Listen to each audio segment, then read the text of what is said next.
Oke, dalam pertemuan kali ini kita akan membahas tentang metode geofisika yang diaplikasikan dalam eksplorasi biji ya. Jadi eksplorasi biji menggunakan metode geofisika. Sebenarnya eksplorasi biji ini atau eksplorasi mineral biasanya dikatakan semacam itu merupakan kombinasi antara beberapa bidang keilmuan ya. Jadi bisa kalian bayangkan kalau kita pengen mencari mineral di lapangan gitu, mestinya kita harus melihat tanda-tandanya. Mineral itu nanti saya tunjukkan apa itu mineral. Jadi semua material hasil alami yang sangat bermanfaat buat kita itu namanya mineral. Itu tersedia di alam. Kalau di permukaan sih tinggal kita ambil saja, tapi kadang-kadang yang di bawah permukaan. Nah, biasanya yang problem itu yang di bawah permukaan. Nah, kalau targetnya itu ada di bawah permukaan dan tidak kelihatan, itu biasanya diperlukan kajian tertentu,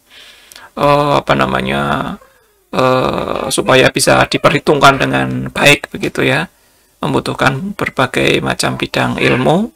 Ilmu yang utama itu mestinya ya ilmu pertambangan ya, bagaimana teknik menambang, bagaimana cara menambang. Tapi akan sangat bagus jika dilandasi oleh kajian geologi begitu ya. Kajian geologi sehingga tahu secara regional begitu, atau bisa dikatakan bagaimana cerita terjadinya mineral di situ itu. Kemudian juga untuk mendapatkan cerita yang bagus itu dibutuhkan beberapa metode ya.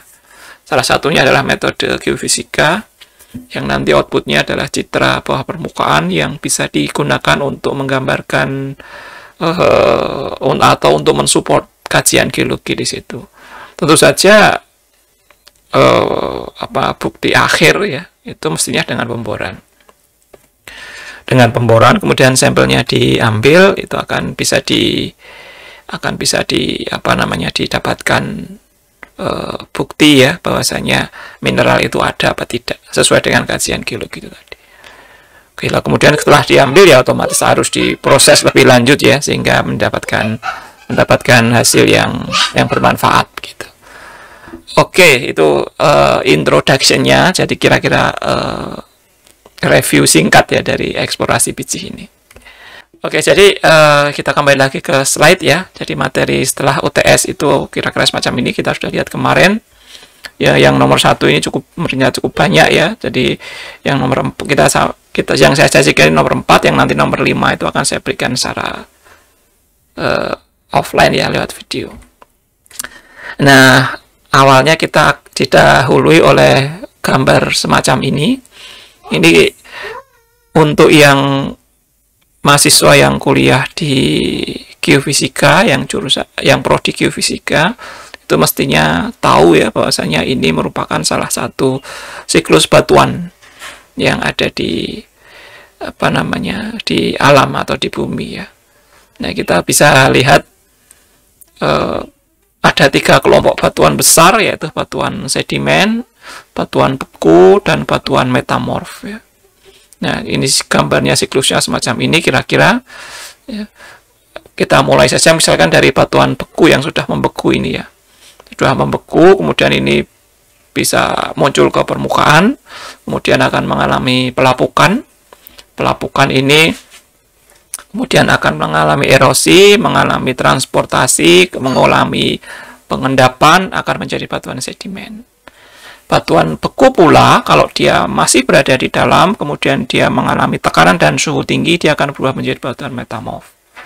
Nah, batuan sedimen ini, kalau dia mengalami subsiden begitu ya, dia turun ke bawah, kemudian terendapkan oleh batuan-batuan lain di atasnya, sedimen lain di atasnya, maka dia akan mengalami panas, tekanan, dan suhu yang tinggi, maka dia akan berubah juga menjadi batuan metamorf. Ya, batuan metamorf yang ada di bawah ini, kalau dia sampai pada kedalaman di bawah kerak ya, dia akan meleleh lagi dan akan membentuk magma, ya, magma atau molten rock ya. atau batuan yang cair, kemudian batuan cair tadi bergerak ke atas mungkin ya, mencari celah, itu yang namanya intrusi.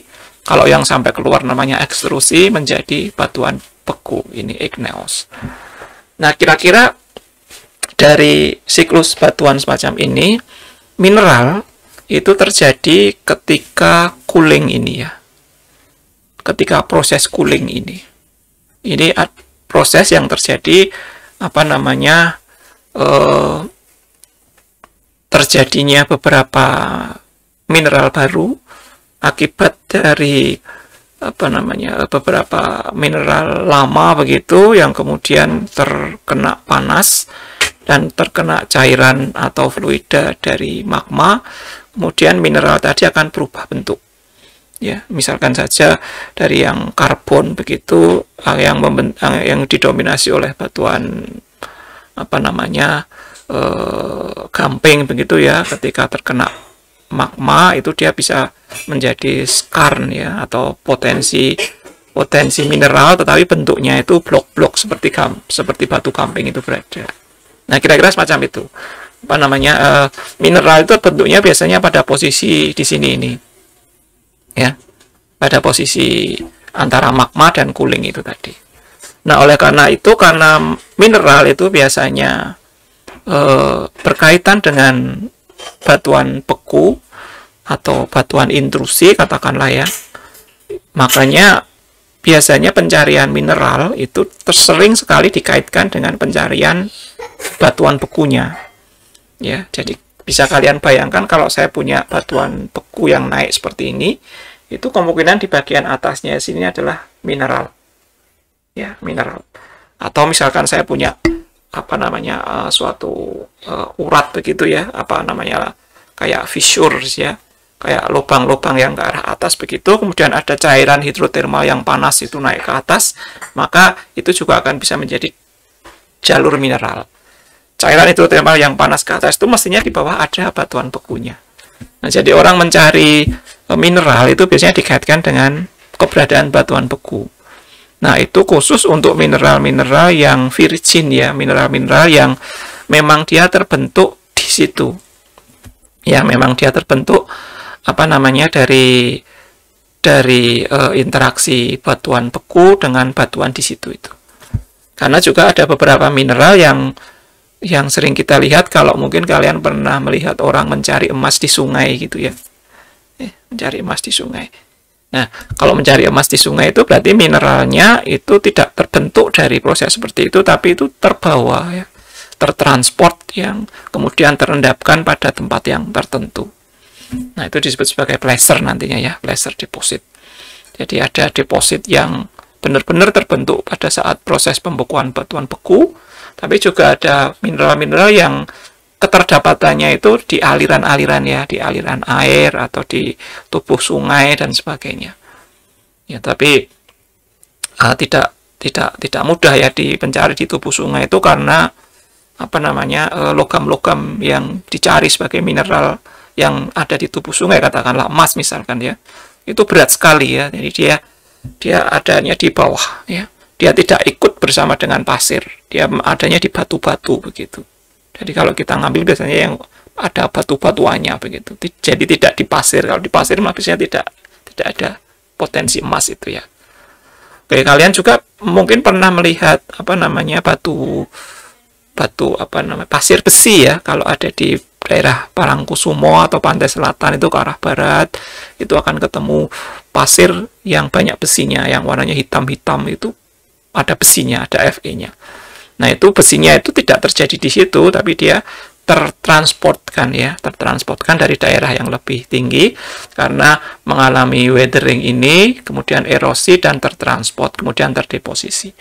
Jadi kalau dilihat dari gambar ini, saya sebutkan tadi mineral yang original atau virgin itu pada posisi terbentuknya di sini ini, kemudian mineral yang placer atau dibawa oleh batuan sedimen atau sedimen ya, atau yang tertransport, itu posisinya ada di sini ini. Oke, kira-kira semacam itu hubungan antara posisi mineral dan siklus batuan. Nah, bagi kalian mahasiswa geofisika mungkin yang tertarik dengan mineral ini, bagaimana terbentuknya, begitu akan bisa kalian dapatkan di kuliah mineralogi ya, salah satu kuliah pilihan yang mengampu Pak Nukman. Ya, kalau kalian tertarik nanti bisa mengambil mata kuliah itu ya. Mineralogi itu mata kuliah pilihan, jadi itu kalian boleh memilih. Kalau kalian memilih mata kuliah pilihan, mestinya ya kalian suka ya. Kalian nggak mungkin kalau memilih itu ya nggak suka ya. Milih itu mesti yang suka dan yang dibutuhkan. Oke, saya lanjutkan. Kalau ada pertanyaan nanti langsung raise hand saja seperti sebelumnya ini tadi. Oke, kemudian kita mulai dengan sumber daya mineral. Ya, ini definisi saja ya. Adalah material yang secara alami ada di kerak bumi, dapat diekstrak dan dapat diolah menjadi produk bermanfaat dan prosesnya menguntungkan dari sisi ekonomi dan pekerjaannya. Jadi ini semuanya adalah mineral ya, atau dikenal dengan sumber daya mineral. Jadi material yang eksis dari bumi akibat sebelumnya tadi yang saya sampaikan, proses yang melibatkan batuan beku ya, melibatkan pembekuan magma. Oke. Nah, mineral itu ada banyak banget. Di sini ditulis ada 100, tapi banyak banget ya. Banyak banget, apalagi turunannya banyak banget. Termasuk bahan bakar fosil, ini sebenarnya termasuk mineral. Tapi di geofisika itu karena mungkin sifatnya yang agak berbeda ya. Ya, kalau minyak itu biasanya berbentuk fluida, tapi kalau mineral yang biji itu biasanya berbentuk padat begitu, makanya dipisahkan ya. Jadi hidrokarbon itu yang fluida, sama ore atau mineral biji yang padat itu dalam bentuk yang berbeda. Jadi ini dituliskan saja dalam bentuk yang berbeda, dikenal dengan bahan bakar fosil, bisa jadi coal atau batu bara ya. Kemudian mineral metalik yang bersifat logam, itu ada aluminium, besi, emas, tembaga, dan lain-lain. Kemudian yang non-metalik itu pasir, gravel, limestone, garam, kemudian gypsum, dan teman-temannya ya. Jadi kalian bisa cari sendiri nanti jenis-jenis mineral yang termasuk logam dan non-logam itu apa saja. Oke ya. Nah, kemudian ada istilah tentang deposit mineral. Deposit mineral itu adalah sebuah area atau wilayah di mana terdapat konsentrasi mineral. Ya, jadi mineral-mineral yang ada itu tidak terdapat merata di seluruh kerak bumi. Dia hanya ada di tempat-tempat tertentu ya. Salah satunya sebuah tempat yang seperti saya tadi sampaikan, melibatkan proses intrusi di situ. Tidak semua intrusi ada mineralnya. Contohnya apa? Misalkan Gunung Merapi ya. Sekitar Gunung Merapi itu tidak ada mineralnya. Tetapi kalau di daerah sekitar Jogja, di daerah barat Jogja itu ya, semacam di pegunungan Menoreh itu ya. Pegunungan Menoreh itu kan intrusi tua ya. Di situ ada beberapa prospek mineral. Ya, ada yang pernah ke Sangon ya. Sangon itu bandara YIA itu ke barat sedikit, kemudian ke utara. Itu juga ada di situ tambang emas ya. Di sekitar itu ada zona intrusi ya, zona pembekuan magma di bawah sana. Ya, jadi sudah lama, umurnya sudah lama sehingga mineral-mineral yang tadi terekspos ke atas ya. Jadi tidak semua intrusi itu menyediakan mineral yang logam katakanlah ya, yang dicari, tetapi biasanya mineral yang dicari atau ore di sini nih biasanya terkait dengan mineral logam itu biasanya dipengaruhi oleh keberadaan intrusi ya, seperti yang saya sampaikan di sebelumnya tadi. Oke, kemudian kita masuk ke biji atau ore ya. Biji atau ore itu merupakan material yang berorientasi logam, terdiri dari dua bagian. Seperti yang saya sampaikan sebelumnya tadi, bahwasanya ini akan kita fokuskan ke biji ya, karena eksplorasi mineral biji ya judulnya kuliah ini ya. Jadi biji itu biasanya terkait dengan logam atau mineral-mineral yang bersifat logam. Oke ya. Nah, jadi ini ada dua bagian. Yang pertama adalah mineral biji itu sendiri, atau mineral logam atau mineral metalik, dan yang kedua adalah material pengotornya atau ganggunya. Jadi kalau kita pengen mencari emas begitu, itu ada material-material pengotor lain yang bersifat logam juga, tetapi tidak banyak manfaatnya ya. Jadi perlu diekstrak lebih lanjut untuk memisahkan material-material yang penting ya. Oke. Kemudian biji itu juga bisa dibagi berdasarkan grade atau kelasnya. Ya, kalau yang high grade itu terdapat logam yang dikehendaki dalam jumlah yang besar. Jadi kalau saya bisa mendapatkan sebuah daerah yang berpotensi, kemudian dikenal sudah didapatkan high grade begitu, ya itu otomatis logam yang dikehendaki itu jumlahnya besar. Kemudian ada yang low grade, itu ya jumlahnya kecil ya. Jadi ada dua ya berdasarkan grade-nya, high grade sama low grade. Kemudian salah satu sifat sumber daya mineral itu adalah non-renewable. Ya, pernah ada beberapa ahli kimia itu yang mencoba membuat mineral tiruan ya. Karena kan kita ketahui bahwasanya misalkan saja kalau saya punya arang begitu, kemudian saya kasih suhu dan tekanan tinggi, dia akan berubah menjadi marmer begitu ya, menjadi lebih bermanfaat. Atau dia bisa menjadi grafit ya. Atau kalau lebih panasnya lebih tinggi lagi, dia bisa menjadi intan begitu. Tetapi dari beberapa kajian kimia itu ternyata dibutuhkan waktu yang lama. Jadi tidak hanya suhu dan tekanan tinggi, tetapi juga waktu. Ya, waktunya lama. Oke, jadi bisa dikatakan mineral ini itu non-renewable. Ya, sudah dicoba untuk di-renewable, tetapi membutuhkan cost yang sangat besar dan lamanya tadi yang belum bisa dapat, sehingga dikenal dengan yang ini adalah non-renewable. Oke, sumber daya ini merupakan sumber daya yang non-renewable.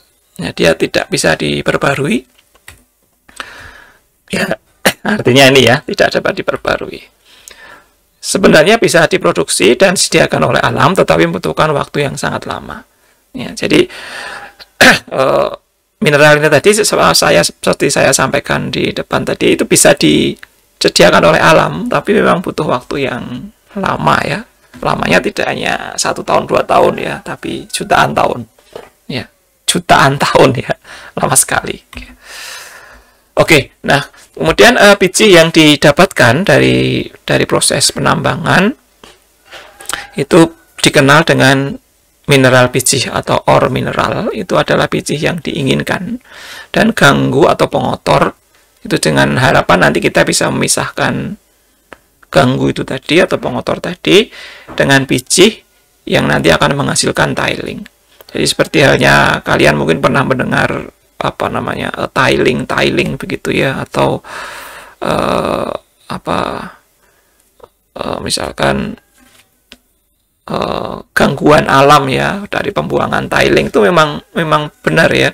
Jadi kalau setiap kali kita mau mengekstrak mineral atau kita memurnikan biji mineral yang kita harapkan, itu mesti ada sisanya.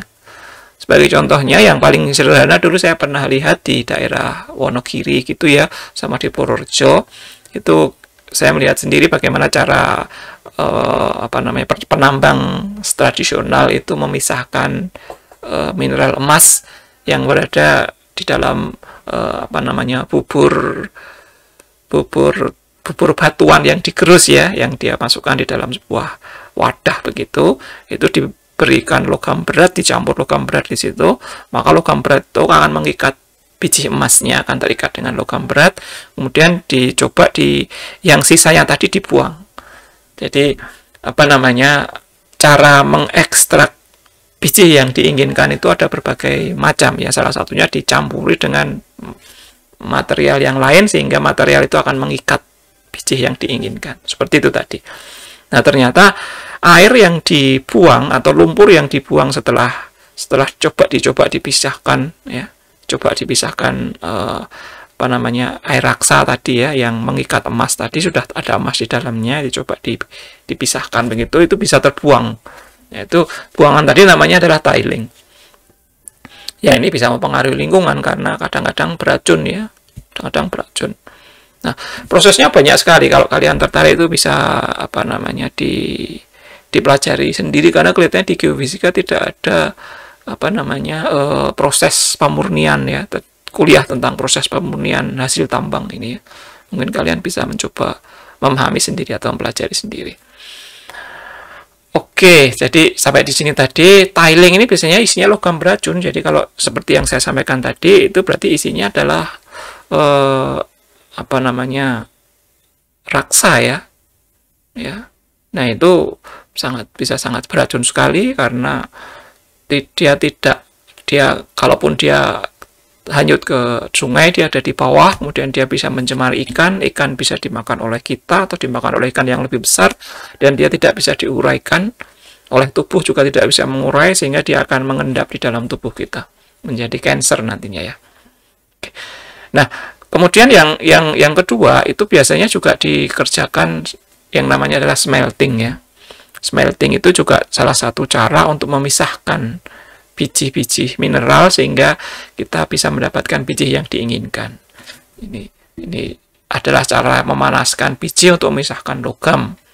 Jadi dapat melepaskan sulfur dioksida, menghancurkan tanaman atau mengasamkan tanah. Jadi proses smelting ini tadi itu dia akan melepaskan gas yang namanya gas sulfur ya, sulfur dioksida. Gas sulfur dioksida tadi akan ke atas dan dia bisa bercampur dengan uap air di atas, sehingga kalau jumlahnya banyak itu ketika hujan itu sulfur dioksidanya turun ke bawah, sehingga karena sulfur dioksida yang campur dengan H2O itu akan bersifat sangat asam, sehingga hujan yang terjadi jadi hujan asam. Hujan asam mestinya kalau ada hujan asam ya semua material yang berasal dari logam itu akan berkurang umurnya ya, karena kalau logam itu kita celupkan dalam air asam dia akan lebih mudah berkarat gitu. Air asin katakanlah gitu ya, kalian akan mudah berkarat, apalagi asam ya. Nah, ini juga bisa mempengaruhi tanaman, juga bisa mempengaruhi tanah ya. Padahal keasaman tanah itu juga diperlukan, tapi dalam porsi yang tidak terlalu besar. Oke, jadi kira-kira flow-nya semacam ini ya. Kalau dalam proses tambang itu, ini adalah surface mining, jadi pengambilan biji itu dari dalam tanah. Kalau surface mining berarti di permukaan tanah ya. Ada beberapa macam nanti cara pengambilan tambangnya. Kemudian metal ore-nya bisa dibawa lewat kereta atau rel begitu ya. Kemudian akan dipisahkan dengan berbagai macam cara, entah mungkin disaring, entah mungkin dengan sifat kemagnetannya yang berbeda, dengan logam atau dengan magnet yang besar begitu, atau juga kadang-kadang dengan manual atau dicampuri dengan cairan tertentu. Itu termasuk dalam salah satu bagian untuk memisahkan iron ore, bukan iron, ore, ore saja, atau biji itu dengan pengotornya. Kemudian dilakukan smelting, itu lebih dimurnikan lagi ya. Kemudian salah satunya kalau misalkan ini besi, itu akan menjadi melting metal ya, atau besi yang cair begitu. Kemudian besi cair mestinya akan bisa kita konversi menjadi produk. Kemudian produk tadi bisa di recycle pada proses smelting atau peleburan istilahnya ya, peleburan, atau juga bisa menjadi barang yang tidak dipakai. Kira-kira semacam ini ya flow-nya. Nah, dari sini tuh geofisika bermainnya di mana? Geofisika bermainnya di sebelum ini tadi, sebelum surface mining ini. Jadi geofisika itu di sini berada pada posisi penyediaan citra atau gambar yang memudahkan para geolog atau interpreter untuk mencoba menggambarkan kondisi keberadaan mineral ya di bawah permukaan tanah, khususnya di bawah permukaan tanah. Karena kalau yang di permukaan tanah itu sudah dibongkar saja gampang. Tapi biasanya mineral yang produktif, yang gede ukurannya itu ada di permukaan tanah. Kecuali yang di Freeport ya. Yang di Freeport dulu itu kepala emas dan tembaga itu sudah ada di puncak gunung ya. Jadi kalau dilihat dari pesawat itu sudah berkilauan begitu. Nah, itu kepalanya. Jadi bodinya itu ada di bawahnya. Sehingga penambangannya itu mengeruk sampai dalam itu, karena kepalanya sudah itu sangat beruntung sekali ya, karena kepalanya yang sudah nongol di permukaan, sehingga pada awal mula tambang itu langsung bisa menghasilkan ya, langsung mendapatkan biji atau mineral yang bisa dijual untuk keekonomisan. Karena ada beberapa tambang itu yang mesti harus menggali dulu, harus mengupas dulu, itu enggak langsung tambang langsung kerja, itu langsung dapat sampai dalam. Sampai sekarang dalam proses bor-bor atau gua-gua bawah permukaan begitu ya. Oke, jadi geofisika posisinya di situ. Mungkin kalian perlu ingat ya. Nah, bidang ilmu yang bekerja di sini ya mestinya banyak banget, hampir semua bidang keteknikan bekerja di sini ya. Bekerja di rantai logam, mulai dari pencarian sampai pemakaian ini. Oke. Sampai sini ada yang mau didiskusikan? Silahkan. Enggak ada? Oke, kalau enggak ada saya lanjutkan ya. Oke, jadi ini natural capital degradation. Jadi di dalam penggunaannya itu mestinya akan ada pengaruh terhadap lingkungan ya, ketika kita melakukan ekskavasi atau kita melakukan eksploitasi suatu material mineral, itu mestinya akan sudah berpengaruh terhadap lingkungan, bahkan sampai produk akhir pun itu juga akan mempengaruhi lingkungan. Jadi ini contohnya pada rantai penggunaan tambang tadi, itu pada step mining saja, eksplorasi maupun ekstraksi, itu sudah ada environmental effect-nya. Jadi sudah ada gangguan terhadap lingkungan ya, mestinya ya, ada disturbed land, kemudian mining accidents, health hazard, mine waste dumping, oil spill and blowouts, noise, ugliness. Ugliness itu dari pemandangan yang indah, misalkan bukit indah begitu, hijau begitu, menjadi gersang begitu, yang namanya ugliness. Kemudian heat ya, atau panas. Oke, jadi dari pada saat proses mining saja itu sudah memberikan environmental effect. Kemudian sampai di processing, itu mulai dari transportation, purification atau pemurnian, kemudian manufacturing atau pemrosesan menjadi suatu produk. Itu juga pengaruh lingkungannya juga sudah sangat banyak ini ya, ada sampah solid ya, kemudian material radioaktif, polusi air, udara, dan polusi tanah, ada noise, ada safety, sama seperti di atas tadi. Jadi kemudian sampai pada saat penggunaannya pun, misalkan saja ini mobil, itu juga ada banyak gangguannya. Tapi bagaimanapun juga dari proses flow pemanfaatan mineral ini tadi, itu ya mestinya juga dipertimbangkan kebutuhan ya, kebaikannya buat kita. Jadi kita bisa mendapatkan material-material, atau kita bisa ditolong oleh keterdapatan material-material baru yang sangat membantu ya kehidupan manusia. Ya, mestinya dari kacamata geofisika, kita ke depannya nanti, walaupun kita bekerja dalam sektor yang dieksplorasi ini saja, bahkan ekstraksi ini bukan, makanya bagaimanapun juga, itu metode geofisika diharapkan akan memberikan environmental effect yang tidak begitu signifikan. Jadi karena kalau di metode geofisika, itu hampir semua metode geofisika itu adalah non-destruktif ya.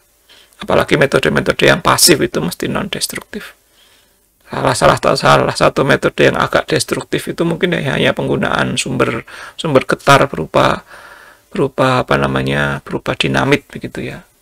Kemudian pemboran itu jelas destruktif ya, pemboran. Tapi metode-metode geofisika itu memang umumnya adalah non-destruktif. Nah, tapi kalau kita mengistilahkan ada dosa renteng begitu ya, itu karena dari jasa geofisika itu proses eksploitasi mineral ini berlangsung gitu ya. Oke. Ya, jadi bagaimanapun juga kita berusaha mencoba meminimalkan environmental effect ini dari apapun yang kita kerjakan nantinya ya. Karena kita percaya mestinya akan ada manfaat yang lebih tinggi ya. Di samping mestinya ada mudaratnya, kita coba manfaatnya lebih tinggi. Oke, kemudian kita lanjutkan. Kemudian kita akan masuk ke proses menambang ya. Proses menambang atau eksploitasi. Jadi setelah geofisika masuk, itu kita kemudian ada proses yang namanya adalah menambang. Ya, menambang itu salah satunya adalah tambang di permukaan atau surface mining. Itu artinya kita mengupas deposit dangkal dengan menggunakan peralatan mekanik. Outputnya mestinya kita akan menghasilkan limbah tanah berupa soil. Ya, jadi kadang-kadang kita menyepelekan ya, oh soil saja. Tapi ketika misalkan saja ada di Bukit Asam ya, mungkin tahun sebelum apa namanya COVID ini saya pernah ke sana mendapatkan pekerjaan di sana. Itu di Bukit Asam itu kan batu bara ya. Ketika mengambil batu bara itu harus dikupas depositnya atau penutupnya ya, overburden ya, dikupas. Nah, kalau ngupas tanah segitu banyak itu kan kita juga butuh tempat untuk mengumpulkan ya. Kan ngupas itu tidak mestinya cuma terus hilang begitu ya. Ngupas itu kan hanya dipindah saja tempatnya. Nah, sehingga juga dibutuhkan sebuah tempat yang apa namanya hasil kupasan tadi untuk mengumpulkan hasil kupasan tadi. Bisa jadi setelah ditumpuk tinggi menjadi gunung baru gitu, kemudian longsor gitu ya. Kadang-kadang semacam itu. Nah, jadi ini namanya adalah proses mengupas, oke ya. Nah, kemudian misalkan saja ini ada pada persenannya ya, digunakan untuk mengekstrak 90% mineral non-fuel dan sumber daya batuan serta 6% batu bara. Misalkan saja semacam itu. Jadi apa namanya kadang-kadang tanah yang dikupas itu besar, kadang-kadang tipis ya, bergantung dari kondisi di lapangan. Oke. Tipe tambang itu tipe tambang permukaan itu bergantung dari resource dan topografi lokalnya. Jadi biasanya memang sudah dihitung ya, apakah tambangnya itu mestinya dari permukaan. Kalau di permukaan itu dikupas semua sehingga kelihatan dari foto udara itu kelihatan. Ataukah kita membuat lubang gua begitu yang mencari di bawah permukaan. Oke. Nah, kemudian yang kedua, seperti saya singgung sebelumnya, itu adalah pertambangan yang bawah permukaan. Yang pertama tadi itu kita mengupas kulit bumi begitu ya, deposit di atas atau overburdennya itu kita kupas. Kemudian yang kedua itu yang ditambang bawah permukaan atau namanya adalah subsurface mining. Ya, subsurface mining itu biasanya dikaji atau digunakan untuk deposit yang bagian dalam, digunakan untuk mengekstrak batu bara dan biji logam. Bisa jadi itu ya, karena tadi batu bara itu biasanya flat datar begitu, yang miring sedikit saja, maka biasanya modelnya dikupas, tambang terbuka. Tapi kalau batu bara ya sudah dalam begitu, ada kedalaman 100 begitu ya, mestinya kita kalau mengupas 100 meter tanah di permukaan itu kan ya banyak sekali ya. Itu kadang-kadang digunakan gua-gua begitu. Dengan rekayasa mestinya menjadi jauh lebih costly, lebih berbiaya dan lebih berbahaya mestinya. Oke. Kemudian ini ada dua perbedaan, ada tabel perbedaan antara surface mining dan underground mining. Kalau surface mining itu membuka permukaan yang menutupi mineral, seperti saya sampaikan tadi, dikupas begitu. Kemudian yang underground mining atau subsurface mining itu membuat lubang untuk mencapai kedalaman. Nah, beberapa tambang yang dekat dengan Jogja, misalkan saja di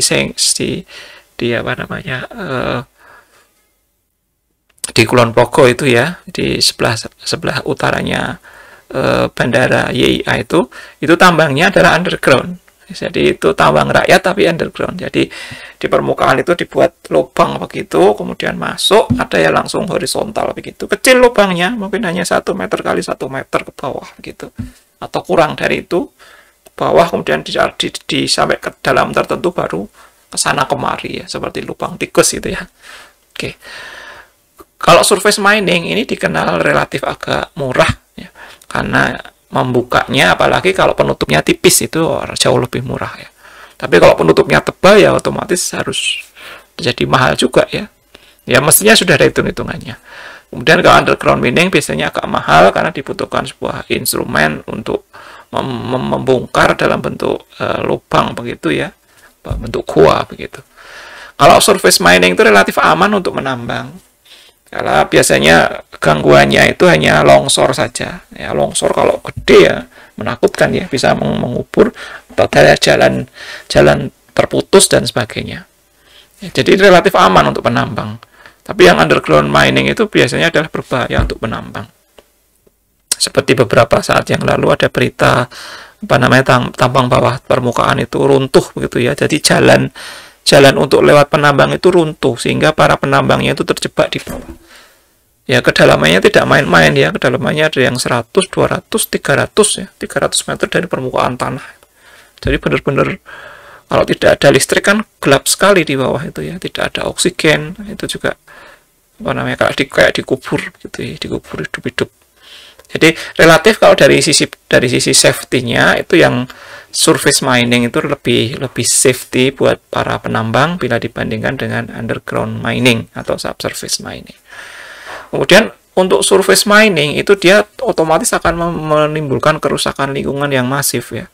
Karena yang sebelumnya hutan begitu itu dibongkar semuanya menjadi lahan terbuka, dan untuk mengembalikan menjadi hutan kembali itu tidak mudah ya, karena humusnya sudah dihilangkan kan, humusnya sudah disingkirkan, dibuang begitu. Dari di tempat itu tuh sudah hanya tersedialah batu-batu yang keras. Dia butuh waktu lagi untuk mendegradasi menjadi tanah ya, karena tanahnya sudah dikupas ya. Kemudian juga misalkan dicampur dengan tiling ya, jadi kalau tambang yang terbuka begitu kemudian hujan deras itu mestinya akan ada sistem drainasenya, sehingga sistem drainase itu air itu akan menggenang di tempat yang paling rendah ya mestinya ya. Nah itu yang juga menyebabkan air di situ juga akan beracun karena dia akan tercampur dengan mineral-mineral lain ya yang ada di bawah tanah, yang hasil dari kupasan tadi ya. Oke, kemudian kalau yang underground mining atau subsurface mining itu biasanya memberi dampak kerusakan yang lebih kecil karena ya hanya bikin lubang saja dari permukaan. Tapi di bawah permukaan itu bisa kesana kemari ya. Tapi dari permukaan tidak begitu banyak kerusakan lingkungannya. Oke. Kemudian ada beberapa tipe tambang permukaan. Yang pertama adalah open pit ya, mining. Peralatan berat mengupas dengan menggali dan mengambil biji, namanya open pit. Kebanyakan tambang seperti Grasberg itu awalnya adalah open pit mining ya. Jadi tambang terbuka. Oke ya. Tapi kalau sudah habis kemudian sudah tidak memungkinkan lagi baru dibuat tambang subsurface ya. Kemudian juga ada strip mining. Jadi ada peralatan earth movers yang mengupas overburden dan power shovel mengambil depositnya. Jadi seperti kalian pernah lihat mungkin ya, saya nggak ada gambarnya. Itu ada kendaraan terbesar itu berarti punyanya pertambangan batubara. Itu kayak semacam tangan yang panjang begitu, terus di depannya itu ada kayak shovel yang berputar begitu ya, mengambil tanah, mengupas dengan strip ya, dia bergerak ke samping pelan-pelan begitu sehingga dia mengupasnya itu semacam pita begitu, model pita begitu, dan dia maju sedikit bergeser lagi, maju sedikit bergeser lagi. Nah itu disebut sebagai strip mining. Nah itu nanti digunakan untuk menggali mineral-mineral yang diinginkan. Oke. Kemudian juga ada contour mining, itu dikenal dengan tambang yang biasa dikerjakan pada topografi berbukit.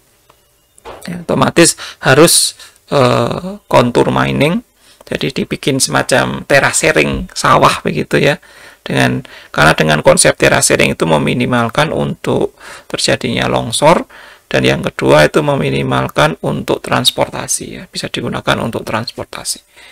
Apalagi tambangnya yang open pit tapi yang sudah agak dalam itu mesti harus menggunakan kontur mining begitu ya. Jadi kayak semacam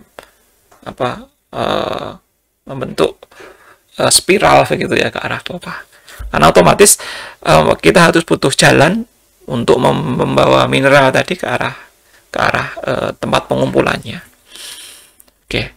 Kemudian ada mountain top removal, jadi menghilangkan puncak gunung atau bukit dengan dinamit sehingga terlihat batu baranya. Ini misalkan contohnya di batu bara. Jadi kalau ada batu bara di bawah permukaan itu tidak mesti di atas permukaannya itu flat, bisa jadi berbukit-bukit begitu sehingga harus dikupas. Ya, kadang-kadang memang diledakkan ya, membutuhkan dinamit karena dengan dinamit ini jauh lebih efisien. Karena kalau kalian tahu, mungkin kalian pernah melihat beberapa peralatan berat ya, misalkan United Tractors begitu.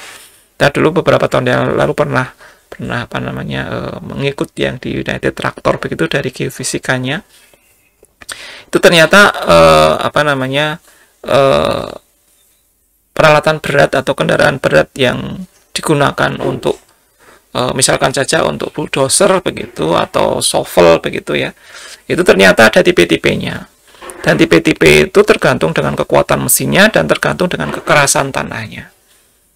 Geofisika bisa masuk di situ untuk menentukan kekerasan tanahnya, sehingga saran yang diberikan oleh perusahaan alat berat tadi kepada kontraktor itu bisa menjadi pas. Oh, ini tanahnya kekuatannya segini, itu pakai shovel yang seperti ini. Mestinya yang tanahnya semakin keras akan membutuhkan biaya yang semakin banyak atau semakin mahal itu alat beratnya. Nah, untuk mengurangi itu biasanya kalau sudah terlalu keras itu menggunakan dinamit dengan melakukan pemboran begitu, kemudian diledakkan bersama-sama begitu ya, atau berurutan begitu ya, sehingga akan menjadi pecahan-pecahan batuan yang bisa diambil dengan mudah. Oke, jadi kira-kira semacam itu ya. Ini adalah contoh open pit mining, sudah terbuka, ini sudah dalam. Awalnya itu tidak sampai dalam semacam ini ya. Awalnya kecil sini saja, tapi semakin lama semakin membesar, sehingga ini juga menjadi mirip seperti kontur mining ya. Ini adalah contoh open pit mining. Nah, tentu saja semua lapisan tanah yang ada di open pit mining ini sudah tidak ada, sehingga kalau harus dihijaukan kembali itu butuh degradasi di sini atau butuh tambahan tanah ya, karena ini sudah batuan semua. Kemudian seperti saya sampaikan tadi, ada saluran drainase yang digunakan untuk mengumpulkan air ya, mengumpulkan air hujan biasanya pada posisi. Nah, air di sini ini biasanya sudah sangat tercampur oleh beberapa mineral ya, bisa jadi beracun ya, karena campurannya macam-macam ya. Semuanya yang sudah terbuka itu tercampur dengan air sehingga menjadi bermacam-macam warnanya. Ada yang orange, ada yang coklat, ada yang biru, ada yang hijau. Ini contohnya adalah warnanya hijau. Oke. Nah, kemudian ini ada juga kelihatan ada beberapa mungkin danau begitu ya. Nah, itu biasanya harus hati-hati kalau ada danau di sekitar daerah pertambangan, karena bisa jadi di situ juga bercampur dengan tiling ya, karena biasanya sebelum keluar masuk ke smelting itu ada pemisahan awal ya. Kadang-kadang menggunakan fluida atau air yang hasil pencuciannya tadi mestinya akan menggenang di sekitar area tambang yang membentuk kayak danau begitu ya. Oke. Jadi ya, isu tambang ini memang sangat berbentrokan dengan isu lingkungan. Ya, isu lingkungan mesti akan berbentrokan ya, karena ini jelas-jelas merusak lingkungan ya, tambang semacam ini. Oke, jadi kalian bisa lihat dibutuhkan jalur transportasi ya untuk mengangkat batuan yang ada di bawah tadi, hasil tambang tadi ke atas begini. Ini aja jalur ke atas sana, kemudian dibikin terasering ini untuk mencegah longsor. Bagaimanapun juga kadang-kadang juga longsor, kalau di daerah segini longsor ke bawah begitu harus ditunda dulu, harus dibikin jalan baru dan sebagainya. Makanya jadi semakin besar semacam ini, semakin lama semakin runcing ke arah bawah ya. Kalau di sini masih segede ini, misalkan masih daerah mineralisasinya itu segede ini, nah itu harus sini dikupas lagi sehingga menjadi lebih lebar lagi. Kalau masih dapat yang gede lagi, dikupas lagi sehingga bisa didapatkan lubang yang sangat dahsyat ya, sangat besar. Ini contoh open pit mining juga. Nah, dari foto yang lain ya, jadi sudah sangat terbuka semacam ini ya. Sudah sangat terbuka. Jadi ini biasanya tambang yang atau yang diambil ini adalah batuan, bisa jadi misalkan coal begitu ya, coalnya setebal tertentu begitu dan dalam biasanya ya. Jadi harus mengupas yang warnanya coklat ini. Ini kan mengupas ya, mengupas ini kan harus dipindahkan kemana begitu batuan kupasannya ini.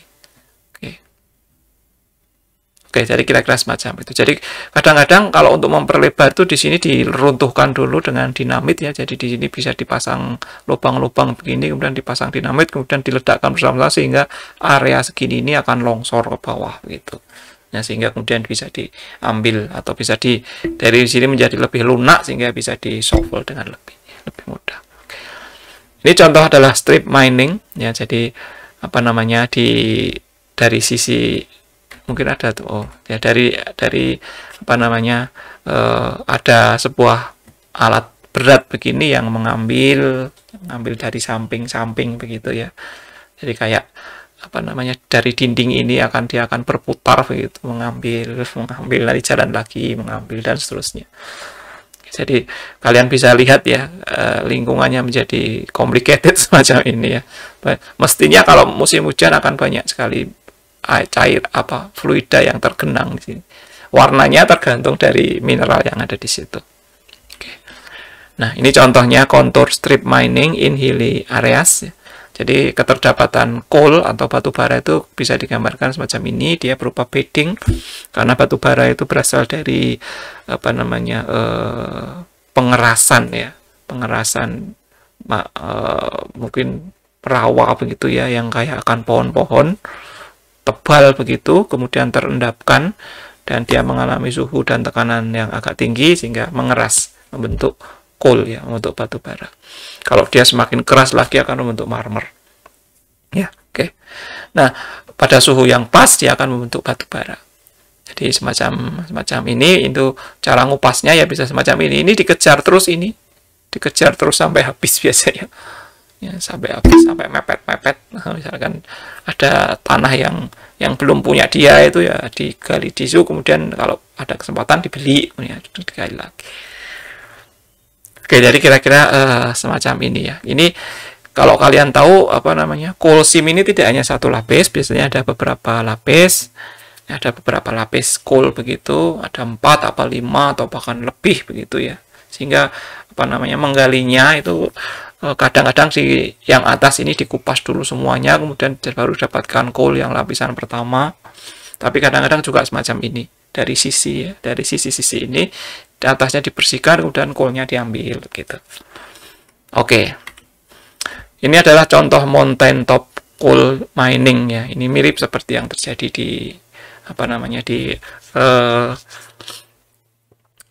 di Papua itu ya, di Grasberg itu awalnya semacam ini, tetapi karena materialnya semakin banyak itu menjadi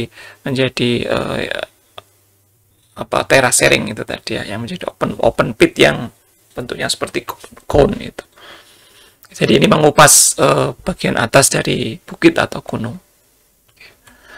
Oke, kemudian ini contoh underground mining ya. Jadi di bawah itu bisa jadi tidak, kalau sudah penambangnya sudah profesional, sudah gede begitu, bisa jadi bawah permukaannya itu semacam hole begitu, tidak hanya kecil-kecil ya. Bisa jadi semacam hole gede begini ini. Tentu saja sudah dilakukan penguatan untuk atapnya terutama dengan berbagai macam besi begitu, sehingga relatif lebih safe ya. Karena kalau yang sudah gede ini, yang keluar masuk itu tidak hanya orang, tetapi juga kendaraan, bisa kereta ya. Kereta itu bisa masuk, kereta dengan lori atau kereta panjang begitu bisa keluar masuk. Semakin dalam ditambah lagi rel-relnya begitu, sehingga material yang ada di bawah ini kan mestinya harus dibawa ke atas ya, harus dinaikkan ya. Oke. Kemudian yang di sebelah kanan ini adalah contohnya. Ini sudah mirip seperti rumah semut ya, dengan berbagai macam jalannya. Oke, jadi ini ada berbagai macam istilah yang bisa didapatkan dari tambang bawah permukaan ini ya. Oke, jadi ada level, ada sub level, ada sub level lagi, dan semuanya biasanya ada nama-namanya. Jadi level ini, jalan, lorong ini semuanya sudah dikasih nama. Jadi mirip seperti kampung gitu ya, sudah dikasih nama-nama lewat, bisa berupa kode, bisa berupa nama, sehingga bisa menjadi semacam kayak kampung, jalan-jalan lewat ini begitu ya, sehingga apa namanya sudah dideteksi dengan baik. Oke ya, jadi ini beberapa istilah dalam ilmu apa namanya penambangan. Berapa lama suplai sumber daya mineral? Semua mineral tersedia itu terbatas. Ya. Semua mineral yang tersedia itu terbatas. Misalkan saya punya satu volume tertentu, volume A begitu ya.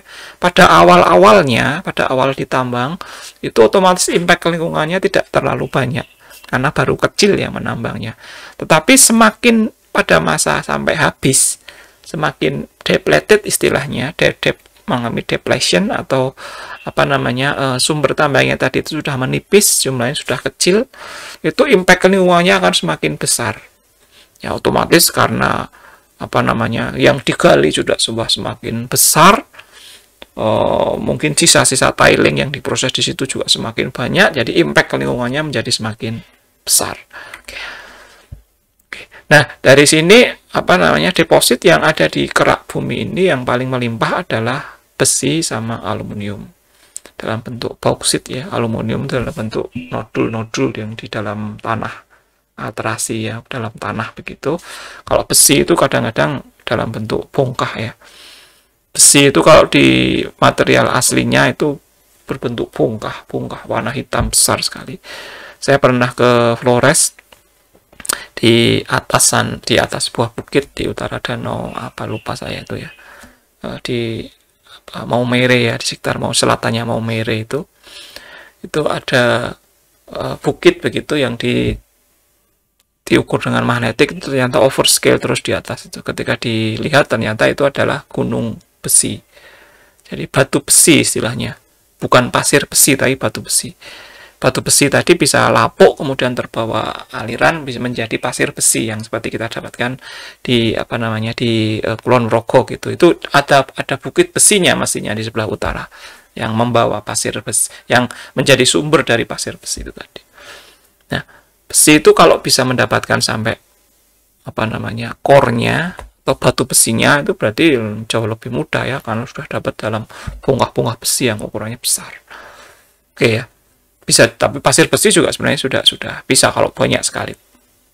Tapi keterdapatan yang melimpah itu adalah besi sama aluminium. Kemudian ada beberapa yang rare mineral ya, atau rare earth material, itu adalah mangan, kromium, kobalt, dan platinum. Ya, apa namanya, ini sebagian besar itu digunakan sebagai baterai sekarang ini ya, trennya ya. Sebagai baterai untuk mangan maupun kobalt maupun kromium, itu sebuah material yang jarang dan di Indonesia cukup banyak di Sulawesi ya. Potensi ini cukup banyak, paling banyak di Sulawesi. Kemudian sampai platinum, kemudian sampai uranium, itu juga apa namanya biasanya ada beberapa mineral jadi satu di dalam sebuah zona mineral itu tadi ya. Jadi tapi jumlah persenannya yang bermacam-macam atau komposisinya yang bermacam-macam. Oke ya, jadi apa namanya, makanya Sulawesi itu dilirik beberapa investor karena dia cukup banyak mengandung material yang nanti hasil akhirnya berupa baterai atau baterai litium itu ya. Itu yang awalnya adalah dari mangan sama kobalt ini atau nikel ya. Oke. Dan ini adalah contoh apa namanya kajian antara waktu deplesi sama produksinya ya. Jadi pada kondisi awal semacam ini, kemudian ini produksinya tinggi dan rendah, kemudian ini time depletion-nya. Jadi misalkan saja produksinya itu sangat tinggi itu biasanya apa namanya terkait dalam proses penambangan, kemudian tidak diperoleh discovery yang baru, kemudian nilainya naik itu ya. Itu biasanya menggunakan kurva yang di sini ini. Kemudian yang B ini itu bisa di recycle, kemudian penambangnya menjadi meningkat karena improving teknologi, harganya lebih tinggi dan ada penemuan-penemuan baru. Kemudian yang jika C di sini ini itu ada recycle, reuse, reduce consumption. Kemudian apa namanya ada teknologi di situ, harganya tidak terlalu tinggi ya misalkan saja, dan ada penemuan-penemuan baru. Jadi ini adalah tipikal grafik dari produksi. Ya. Kalau tambang yang apa namanya tidak ada cara tidak ditemukan teknologi baru untuk mencari mineral yang lain, ya biasanya langsung dalam waktu singkat akan terjadi depresi, akan terjadi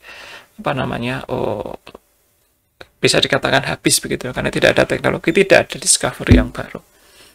Oke, jadi ini kira-kira keterkaitan antara umur produksi terhadap teknologi yang digunakan atau terdapat faktor-faktor yang mempengaruhinya antara A, B, dan C ini. Mestinya yang paling bagus tuh yang C di sini ya. Yang C itu biasanya green energy, dia bisa recycle. Recycle itu misalnya yang tambang yang sudah dibuka tadi bisa coba di greenkan lagi, dihijaukan lagi begitu. Kemudian ada new discovery lagi, ada teknologi yang berkembang di situ sehingga lebih lebih panjang gitu umurnya ya. Oke. Nah, kemudian kita bisa tunjukkan gambar di sini terkait dengan terbentuknya mineral ya. Terbentuknya mineral ya, secara umum. Ya, misalkan saja seperti saya sampaikan tadi, mineral itu terbentuk karena biasanya terkait dengan proses intrusi ya. Jadi di sini ada sebuah plutonic intrusion begitu ya. Plutonic intrusion begitu, otomatis kalau saya punya intrusi pluton dari magma begitu yang gede begitu, itu otomatis ada air yang terbawa, ada uap yang terbawa, ada gas yang terbawa, ada panas yang terbawa. Nah, ketika sesuatu atau intrusi tadi naik ke atas permukaan, maka otomatis panas yang dibawa intrusi tadi akan disebar kemana-mana. Gasnya juga iya, fluidanya juga iya. Namanya fluida hidrotermal. Maka akan mempengaruhi fluida maupun rekan-rekan yang sudah ada sebelumnya di sekitar intrusi ini tadi. Jadi ini contohnya di sini ya, di sini ada rekan-rekan kecil, maka akan ada hydrothermal vein deposit from heated groundwater. Jadi air tanah yang ada di situ itu akan dipanaskan sehingga akan bercampur dengan mineral-mineral yang ada di situ, akan mengubah mineral-mineral tadi dan akan terdeposit ya mineral baru di situ. Ya, contohnya adalah di sini nih ya. Ini ada air tanah yang masuk, kemudian terpanaskan, kemudian naik ke atas. Ini seperti di prinsip geothermal itu ya. Nah, kemudian di sini juga iya misalkan metal deposit in contact metamorphic zone surrounding Pluton. Jadi di sini ada batuan metamorf yang kontak dengan Pluton begini. Batuan metamorf itu otomatis sudah masif begitu, kemudian terkena panas dari Pluton sehingga akan mengubah material atau mengubah mineral yang ada di batuan metamorf tadi. Itu akan muncul metal deposit di sini. Kemudian juga yang kedua juga bisa jadi seperti di sini tadi, itu ada magmatic water yang kaya akan logam yang naik ke arah atas. Jadi di sini ada rekan-rekan, kemudian magmatic water ya, air magma istilahnya, itu dia kaya akan mineral-mineral logam, itu naik ke atas tanah, kemudian otomatis dia akan mengendapkan mineral-mineral logam tadi di sepanjang jalurnya. Ya, akan terbentuk hydrothermal vein deposit dari magmatic water. Jadi ada dua ya, hydrothermal vein deposit dari air yang ada di situ atau hydrothermal vein deposit dari magmatic water. Oke ya, jadi ini biasanya berbentuk urat-urat begitu ya. Karena ini biasanya berasosiasi dengan struktur di situ ya, rekahan-rekahan yang terjadi di situ.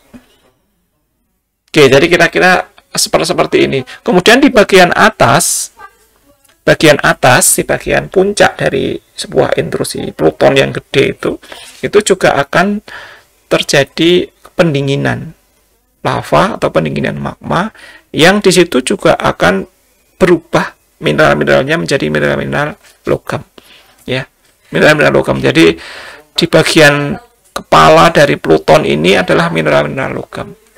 Oke, jadi kalau misalkan di permukaan itu didapatkan vein atau urat-urat, ya, urat-urat yang mengandung logam atau dari hidrotermal vein deposit itu tadi, mesti di bawahnya ada kepalanya, ya, mesti di bawahnya ada kepalanya, karena mesti di bawahnya itu ada intrusi. Di bagian atas intrusi itu biasanya ada juga logam-logam yang terbentuk di situ. Nah, biasanya semacam itu yang dicari, makanya adalah tubuh intrusinya. Kemudian dicoba, udah didapat, kemudian dilakukan pemboran, begitu diprediksi dapat kira-kira apa saja mineral yang tumbuh, ya, mineral yang ada di situ, sehingga bisa diperhitungkan secara keekonomian bagaimana tambang yang bisa dilakukan nanti. Kira-kira bayangannya semacam ini, ya. Ini contohnya saja, misalkan di sini ada hidrotermal vein tadi, ya, ada vein, ada urat di sini muncul dari sisi atas begitu. Ini sudah dilakukan ditambang, ya. Ini ya vein mineral ini. Tadi di sini sangat dikontrol oleh struktur, makanya biasanya untuk kajian tambang itu dikaji juga bagaimana struktur, bagaimana pola rekahan, pola patahan di area situ. Jadi di sini contohnya pola rekahannya adalah ke arah sana, ya, olah arah sana, makanya di sini ditambang, ya, ditambang dengan model strip mine ini. Dia akan dikejar terus, ya, pada arah vein itu tadi. Oke, jadi semacam ini, ya. Yang paling bagus itu kalau didapatkan kepalanya ini, ya, yang di Grasberg itu vein hidrotermal ini sudah kelihatan di permukaan besar begitu, kemudian di bawahnya kepalanya langsung, ya. Jadi sangat beruntung sekali yang bisa mendapatkan itu, ya. Oke. Nah, ini adalah contohnya. Kalau kalian melihat itu ternyata keberadaan biji emas di dalam batuan itu tidak besar-besar, ya. Biasanya juga berbutir-butir atau berbentuk nodul begitu, ya, nodul-nodul yang ukurannya tidak besar, ukurannya kecil-kecil, ya. Kalau dapat satu earphone gini saja udah lumayan, ya. Ukurannya sangat kecil-kecil, ya, kecil-kecil sekali, dan kandungannya biasanya tidak banyak. Nah, di sini ini contohnya biji-biji mineral ada berupa bintik-bintik yang ada di sini ini, ya. Bintik-bintik ini, ya. Itu keberadaan contoh dari sayatan mineral. Biasanya ada batuan kuarsanya, ini mineral kuarsa ini, ya, ini hasil dari hidrotermal, ya. Ini berarti di sini adalah daerah fissures-nya yang cairan hidrotermal lewat di situ. Nah, oke. Jadi jangan dibayangkan keberadaan emas itu sudah dalam bentuk bongkah-bongkah, tidak, ini kecil-kecil sekali. Oke. Jadi bisa dikatakan konsentrasinya, ya, konsentrasinya dalam ppm, part per million. Jadi hanya sekian gram dalam ton, ya. Sekian gram dalam ton satuan keberadaan emas. Kemudian keterdapatan sulfida itu bisa berbagai macam. Yang ada sulfida sama oksida, ya, dari dalam tubuh yang di sini tadi itu bisa dibagi menjadi 3, katakanlah, ya, yang disebut sebagai oksida sama sulfida. Oksida itu bagian atas, yang sulfida itu bagian bawah, ya. Oksida itu bagian atas dari sebuah tubuh intrusi, kemudian yang sulfida itu bagian yang bawah. Jadi ini oksida, biji-biji yang masuk dalam oksida, dan yang ini adalah biji-biji yang masuk di dalam sulfida. Yang oksida itu contohnya adalah ini kuprit, azurit, tenorit, malachit, gitu, ya, dalam bentuk kombinasi mineral-mineral di situ. Kemudian yang sulfida itu kalkopirit dan bornit.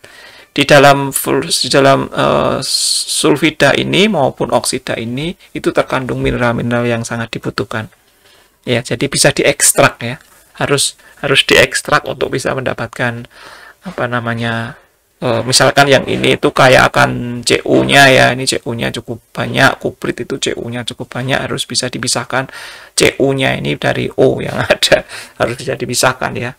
Oke, dari diambil CU-nya. Kemudian ini apa namanya, yang di sulfida itu biasanya kayak akan besi, maka bisa diambil besinya. Kemudian CU-nya juga ya, ini CU5FeS4 ya. Oke, jadi kira-kira bisa dimurnikan begitu ya. Oke. Nah, kemudian itu tadi keterlibatan mineral yang bukan transport ya, yang in situ ya, akibat intrusi dan sebagainya. Kemudian yang ini adalah keterlibatan mineral berupa placer ya, placer deposit seperti saya sampaikan tadi, itu endapan yang dibawa oleh aliran yang diendapkan di tempat tertentu. Jadi gambarnya kira-kira semacam ini ya, gambar sayatannya.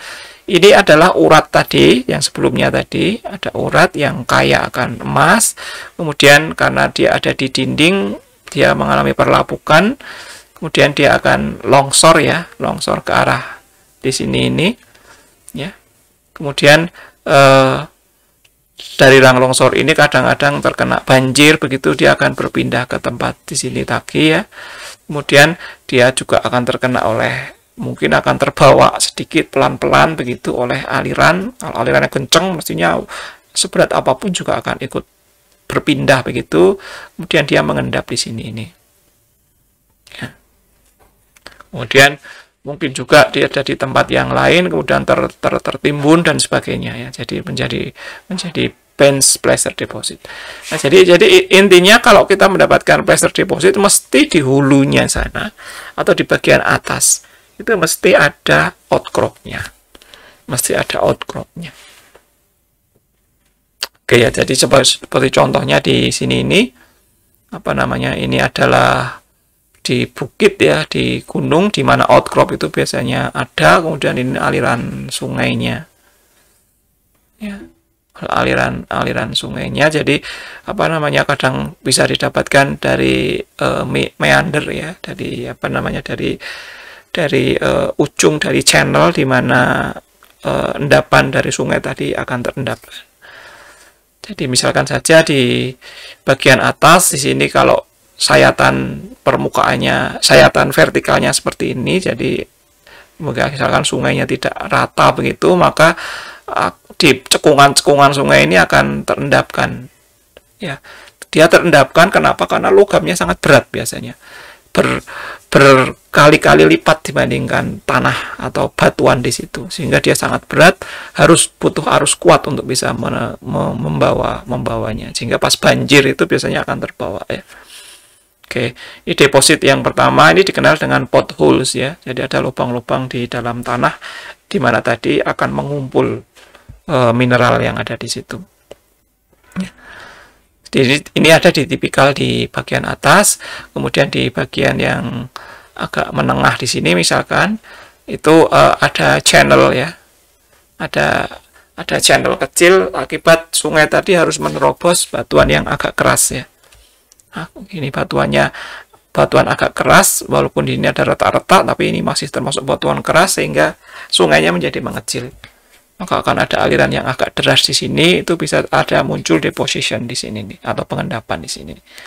Mungkin juga bersama-sama dengan sandbar di sini nih ya, akan terendapkan material yang dibawa oleh air. Airnya tidak kecil ya, jangan dibayangkan airnya kecil, bisa jadi pas banjir dan sebagainya. Kemudian ini kalau di bagian ujung ini juga ada di sandbar ini ya, di sini ini. Atau kadang-kadang kalau sampai di pantai juga akan terendapkan di pantai ya. Deposition at coast. Jadi ini sudah seperti di pantai selatan ya, di pasir besi di pantai selatan sudah tahap ini. Mestinya dia melewati beberapa tahap di depan ini tadi. Oke ya, kira-kira semacam itu. Ini dikenal dengan placer deposit. Bisa juga placer deposit didapatkan besar sekali ya. Jadi didapatkan pothole yang di situ kaya akan mineral. Bisa jadi emas di situ mengumpul di situ itu. Oke, dan bisa juga tidak dalam bentuk pasir, tapi bentuk nodul-nodul ya, bulat-bulat begitu, karena sudah tergeser, tergerak kemana-mana sehingga tergores-gores begitu ya, bentuknya relatif bulat-bulat begitu, akan terbawa kemana-mana, akan ada nodul emas gitu. Jadi kalau yang didapatkan di sungai itu biasanya tidak runcing-runcing, tetapi sudah halus ya. Seperti kalau kalian melihat batu yang di sungai itu biasanya sudah rounded begitu, sudah membola begitu, karena sudah tertransport dari tempat yang jauh. Oke. Nah, kemudian selanjutnya adalah diamond. Nah, diamond itu sebuah material yang sangat keras dengan tingkat kekerasan yang paling tinggi di dalam batuan. Ini batuan yang paling keras ya. Kelihatannya 10 kalau tidak salah skala kekerasan diamond itu. Nah, diamond itu ternyata terbentuknya itu bersama-sama dengan rising plum. Ya, jadi apa namanya? Sebenarnya diamond itu terbuat dari karbon yang ditekan dan pada suhu yang dan dipanaskan pada suhu yang tinggi, tekanan tinggi, suhu tinggi, sehingga dia membentuk sebuah mineral hitam yang sangat keras yang disebut sebagai diamond. Karena harus butuh tekanan dan suhu tinggi, maka diamond itu keterdapatannya ada di kerak bagian bawah. Ya. Diamond itu akan terbawa ke atas kalau ada rising plum semacam ini. Jadi ada magma yang naik ke atas. Ya, itu akan membawa material-material yang ada di bagian bawah kerak ini menuju ke arah atas, akan terbawa ke atasnya. Salah satunya adalah diamond itu tadi. Ya, kalau dia sampai ke atas itu akan membentuk basalt begini ya. Bagian atas begini, maka itu akan membawa mineral-mineral yang keras sekali biasanya ya. Salah satunya adalah diamond. Sehingga diamond itu sangat jarang ya, termasuk logam yang sangat jarang di bumi ini, karena biasanya harus dikaji dia berasal dari jadi memang terbentuknya itu bukan karena intrusi, tapi intrusinya itu hanya membawa saja ya, membawa. Padahal karbon diamond sama batu bara itu sama-sama dari karbon, tapi cuma umurnya saja yang beda ya. Umurnya, tekanannya, suhunya berbeda pada saat pembentukannya. Oke, kira-kira semacam ini. Kemudian bauksit. Nah, ini contoh bauksit ya. Ini bentuknya kira-kira semacam ini, berupa nodul-nodul begitu, bauksit. Ya, bauksit kira-kira terbentuk kira-kira semacam ini ya. Jadi ada mineral yang teroksidasi yang turun ke arah bawah, kemudian karena ada air tadi di bawah ini akan menjadi kaya dan mengumpul menjadi nodul-nodul begitu yang dikenal dengan bauksit. Ya, jadi mineral bauksit itu adalah gypsite ini ya. Silakan kalian nanti kalau yang tertarik dengan kejadian dari beberapa mineral ini bisa mengambil mata kuliah mineralogi ya, silahkan. Kemudian kita masuk ke metode geofisika ya untuk di mineral ini ya. Metode geofisika secara masif digunakan dalam pencarian deposit mineral berharga, yaitu misalkan mineral yang non-metal atau mineral yang metal seperti disebutkan tadi. Mestinya kalau kita cari mineral yang non-metal itu sifat resistivitas itu atau sifat kemagnetan itu tidak digunakan karena biasanya dia non-metal. Jadi yang dikaji biasanya dari sisi velocity-nya atau dari sisi densitasnya begitu, sehingga tidak dicari dari sisi metalnya atau sifat metalnya. Kalau kemudian metal deposit itu ya mestinya karena dia metal, mestinya dia akan punya sifat metal yang berbeda dengan host di sekitar itu. Sehingga metode geofisika yang digunakan ya terkait dengan sifat metal tadi. Sifat fisik keduanya sangat berbeda dibanding host rocknya. Ini harus ya. Metode geofisika yang dipilih harus memungkinkan bahwasanya sifat fisis yang dicari itu harus berbeda dengan host rocknya. Harus, ini suatu keharusan. Kalau tidak berbeda itu tidak akan bisa digunakan metode geofisika. Ya. Nah, kemudian dari situ kita akan mendapatkan anomali. Anomali karena adanya sifat fisis yang berbeda tadi, didapatkan anomali dari kacamata geofisika.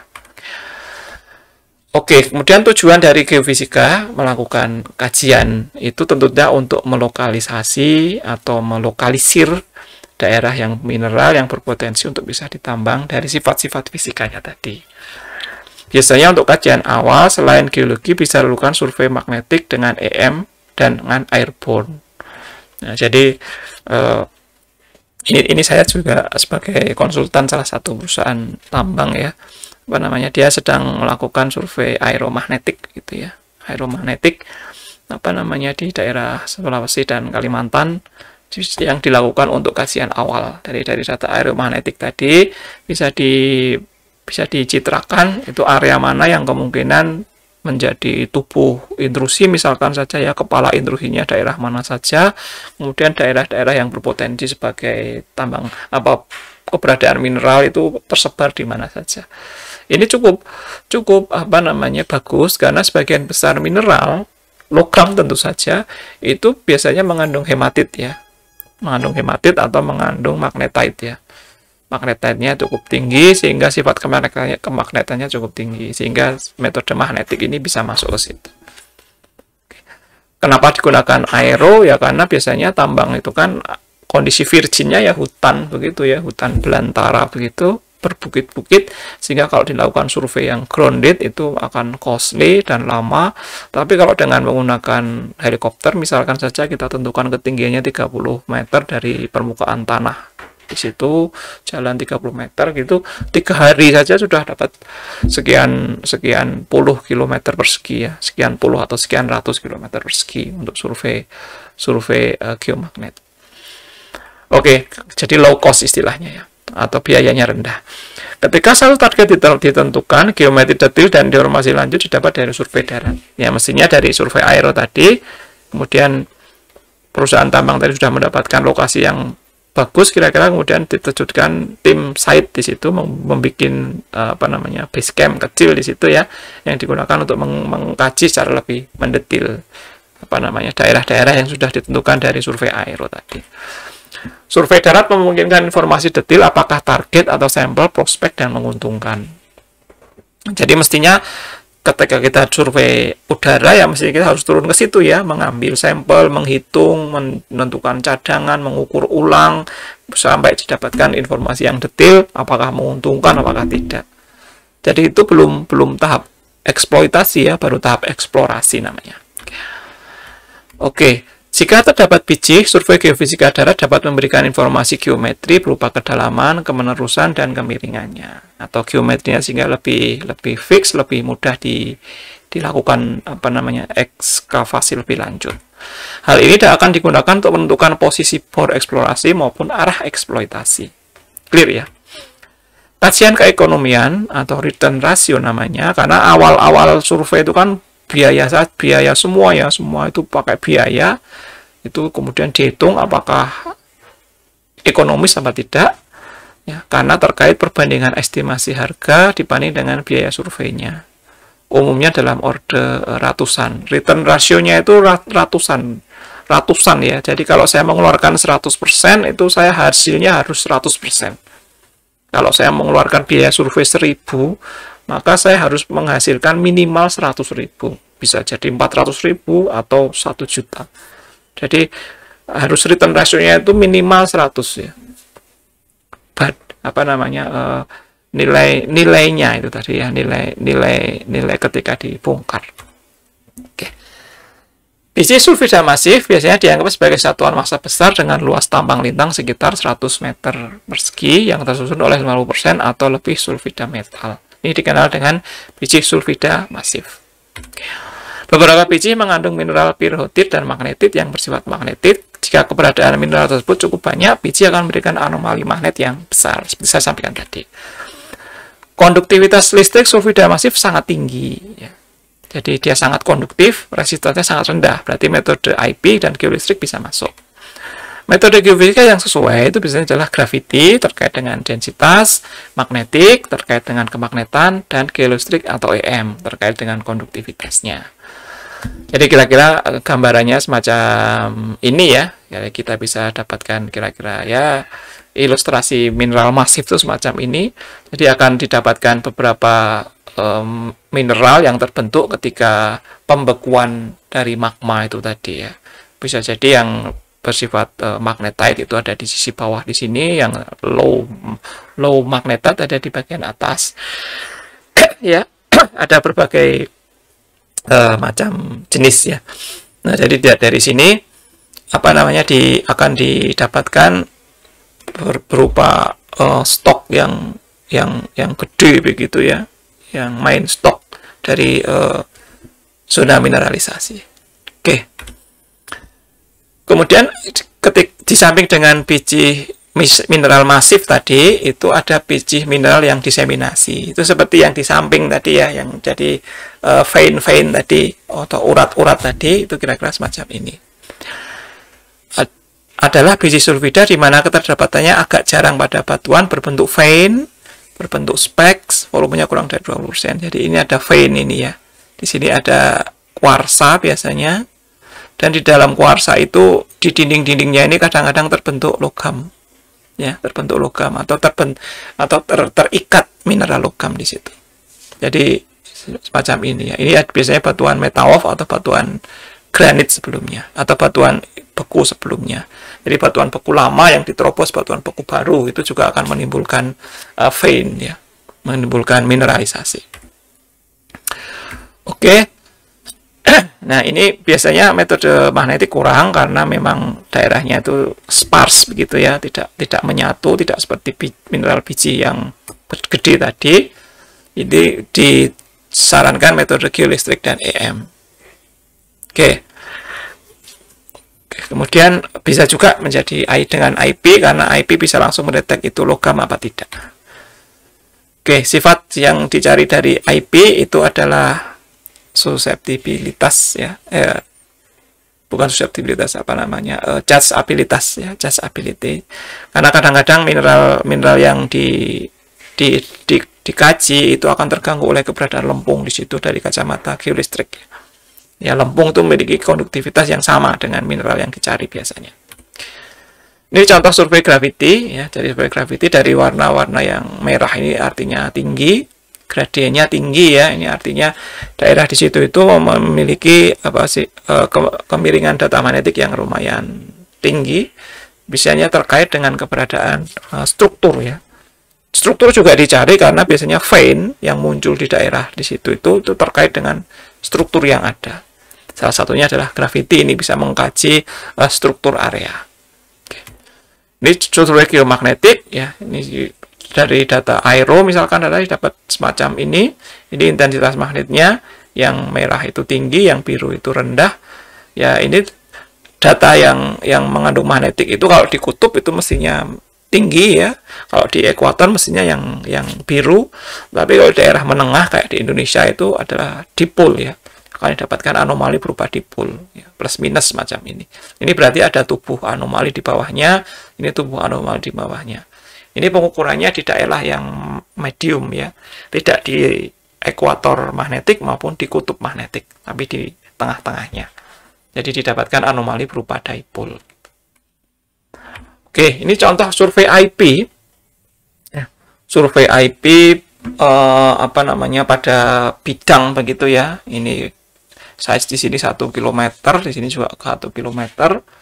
Gitu bisa didapatkan pola-pola IP yang semacam ini.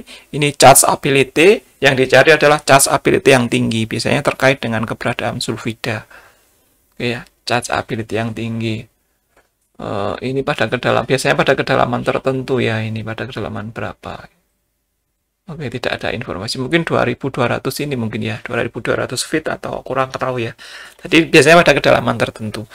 Sehingga kita bisa mendapatkan gambaran yang berwarna cerah-cerah begini, ini biasanya menjadi target keberadaan mineral ya, yang chargeability-nya tinggi. Jadi dari sini kita bisa dari kacamata survei IP ini kita bisa secara vertikal kita bisa lihat dari atas gitu, daerah mana saja pada kedalaman berapa yang kira-kira memiliki nilai chargeabilitas tinggi atau keberadaan logam mineralisasi itu paling banyak. Ini sayatannya, misalkan saja dari sini itu disayat begitu, kita bisa mendapatkan salah satu sayatan. Jadi ini adalah charge ability-nya ya, yang dicari adalah yang berwarna tinggi ini, berwarna pink di sini ini. Nah, ini bisa membantu para geolog maupun para ahli tambang untuk mencoba menggali atau menghitung berapa besar cadangan yang ada di situ. Kemudian biasanya disarankan pemboran itu ya, deviated well gitu, pemboran miring ke arah tertentu sehingga didapatkan sampelnya sehingga bisa dihitung ini ya. Ini ada 2,77 GPT ya. AG GPT itu kelihatannya gram per ton ya, satuannya gram, 2,7 gram per ton. Dalam 1 ton tanah hanya tersedia 2,7. Ini sudah besar sekali ya, 2,77 GPT ini tinggi sekali. AG, kemudian ini 0,11 AU. Ya, ini AG sama AU, emas sama perak. Jadi ini 2,33 AG, 0,14 AU. Oke ya, ini sudah cukup tinggi. Nah, dari geofisika kita bisa melihat gambaran bawah permukaan kira-kira bagaimana bentuk mineralisasi yang ada di bawah permukaan. Kita coba lihat pada kedalamannya ya. Di sini itu kelihatannya kedalaman pada 600 meter. Coba kalian bayangkan, geofisika bisa mengkaji sampai 600 meter, bahkan sampai 1000 meter, 1 kilo bawah permukaan, dari permukaan. Jadi ini sangat besar ukurannya ya, sangat besar karena kedalamannya untuk menggali yang bagian bawah ini harus masuk sampai kedalaman 800 meter dari permukaan tanah ya. Cukup dalam ya. Oke, kira-kira seperti itu yang bisa saya sampaikan di sore hari ini. Oke, kira-kira semacam itu yang bisa saya sampaikan. Terima kasih atas perhatiannya. Saya cukupkan sampai di sini. Assalamualaikum warahmatullahi wabarakatuh.